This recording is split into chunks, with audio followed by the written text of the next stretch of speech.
Bismillahirrahmanirrahim. Today's discussion is about the topic of the establishment of the United Nations, or the genesis of the United Nations, or the formation of the United Nations. The 20th century witnessed the two world wars. The League of the Nations was established after First World War, and the United Nations was established after Second World War.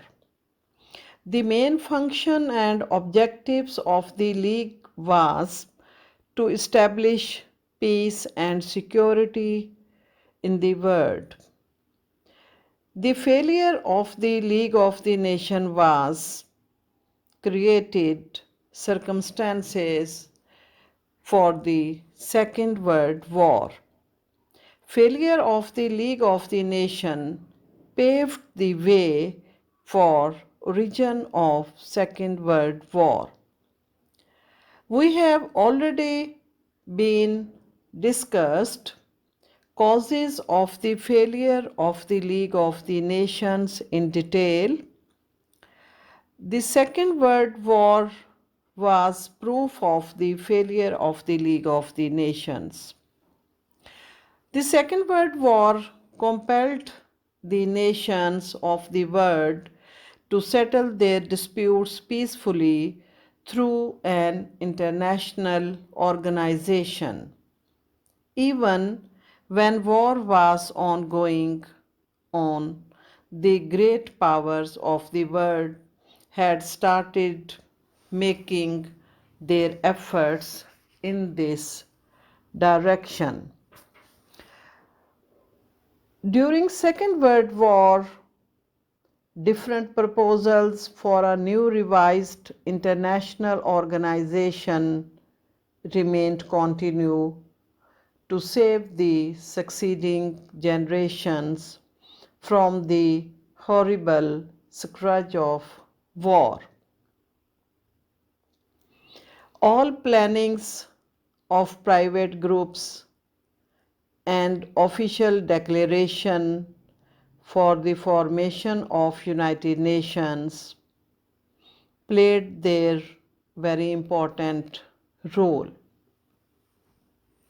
In this discussion, first of all, I explain you about the role of private groups associations for the formation of the United Nations.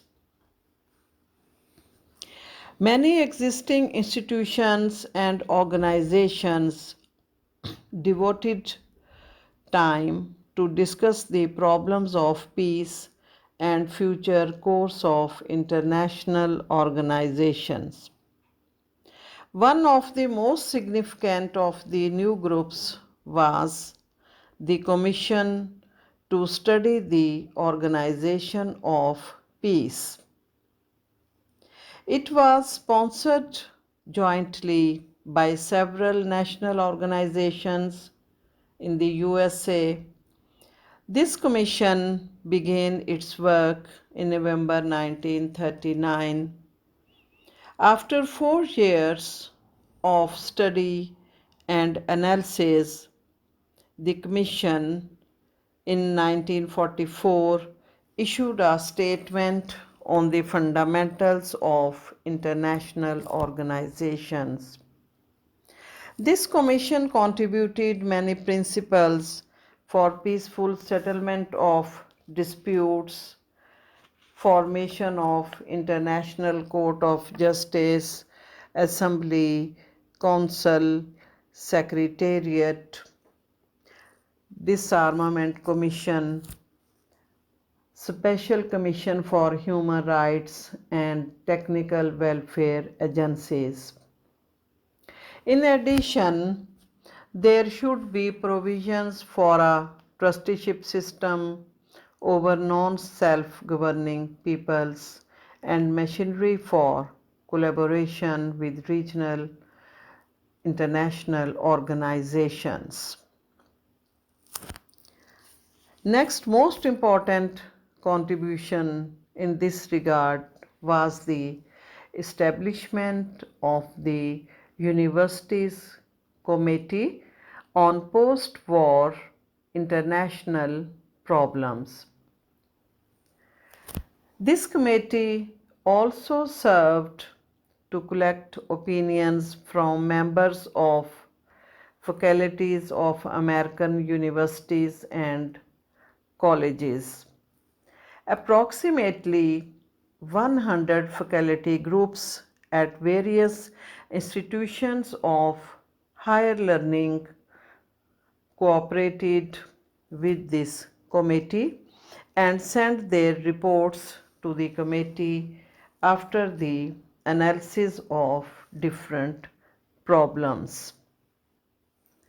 Analysis carried the title, "Should there be an international organization for general security against military aggression?" and "Should the USA participate in such an organization?" All faculty groups replied unanimously.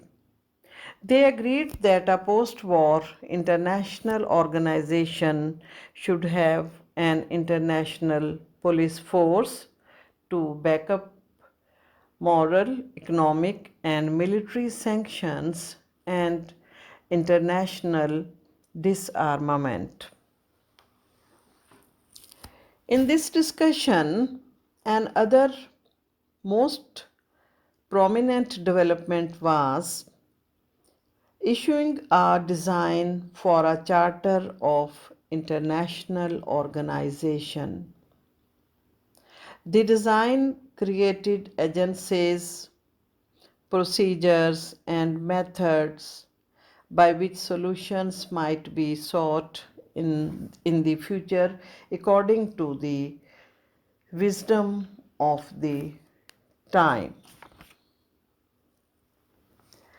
Many contributions by other organizations such as the US Chamber of Commerce and the American Federation of Labor had committees working on the problems of the post-war period. In addition, the Federal Council of Churches of Christ in America established a commission on a just and durable peace which strongly supported a post-war international organization. After examining contributions by different private commissions, organizations, group of universities, now we examine role of official declarations which favored for a post-war international organization. First, most prominent and most important contribution was Atlantic Charter. This charter is one of the major official contributions for the formation of international organization. It was a joint declaration on peace. American President F.D. Roosevelt and Prime Minister Winston Churchill met at sea and drafted the famous Atlantic Charter. Prominent feature of this charter was a general reference to a permanent system of general security. It listed 8 basic principles. These principles were finally incorporated into the Charter of the United Nations. Next development was United Nations Declaration. This declaration, signed by USA, Russia, China, Britain, and other states on 1st January 1942. First time name of United Nations used by American President Franklin D. Roosevelt in this declaration. Next official contribution was about Moscow Declaration. Moscow Declaration on General Security was signed October 1943 by foreign ministers of major powers. They supported for the principle of sovereign equality for the maintenance of international peace and security. They also agreed for regulation of armaments in the post-war period and continue work for the formation of international organization. After a Moscow Declaration, next most important contribution was Tehran Conference of December 1943. In this conference, USA President Roosevelt, Prime Minister Churchill, and Stalin met at Tehran to plan common policy in the war. Tehran Conference played very important role because in this conference participants declared their desire for cooperation and to work collectively for the maintenance of peace and security. By the end of 1943, great powers were committed to a policy of establishing a post-war international organization for the maintenance of peace. During this discussion, another most important conference was the Dumbarton Oaks Conference or the Dumbarton Oaks Proposals of October 1944. In this conference, Charter of the United Nations discussed and many important aspects remained under discussion, under consideration, and major powers agreed that the Big Five should be permanent members of the Security Council. After lengthy discussions, there was a basic agreement on many problems, and these proposals provided the basic foundation for the Charter of the United Nations, structure of the United Nations, basic principles and objectives finalized and settled in this conference. So, this conference is very important in the history of the origin of the United Nations. Next, the Yalta Agreement. At Yalta, three important decisions were made for the future international organization. Number one, voting procedures of the Security Council. Number two decision was about original membership in the organization. Number three and final significant decision was to establish a trusteeship system to replace the mandate system of the League of the Nations. The Yalta decision eliminated most of the gaps in the Dumbarton Ox's proposals. Next, most important contribution was by the San Francisco Conference of April 1945.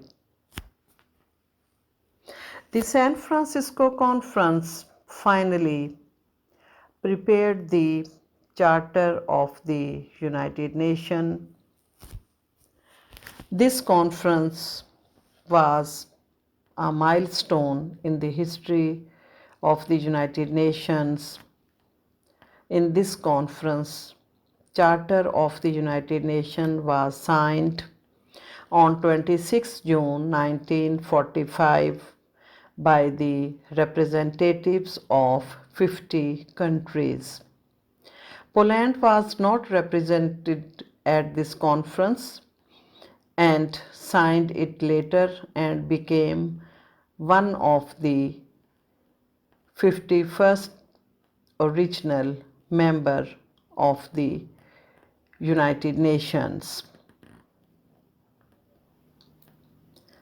The United Nations officially came into existence on 24th October 1945 when the charter had been ratified by big powers and majority of other states. United Nations Day is celebrated on 24th October each year. The United Nations present membership is 193 states. The United Nations is the world's largest intergovernmental organization. There are 6 official languages of the United Nations: Russian, English, Chinese, French, Spanish, and Arabic. Originally, there were 5 official languages of the United Nations, and in 1973, General Assembly of the United Nations adopted Arabic as the 6th official language of the United Nations. United Nations main headquarters is located in New York. The charter consisted of a preamble and 19 chapters divided into 111 articles. There are 6 main organs of the United Nations: General Assembly, Security Council, Trusteeship Council, Economic and Social Council, the International Court of Justice, and Secretariat. Now we examine briefly about objectives and principles of the United Nations. The first 2 articles of the Charter specify the objectives and principles of the United Nations. Article number 1 of the Charter spells out that the United Nations aspires to achieve international peace and security, and to that end to take effective collective measures for prevention and removal of threats to peace and for the suppression of acts of aggression. So, the primary objective is the preservation of international peace and security. According to Article number 2nd of the United Nations, the organization is based on the principle of sovereign equality of all its members.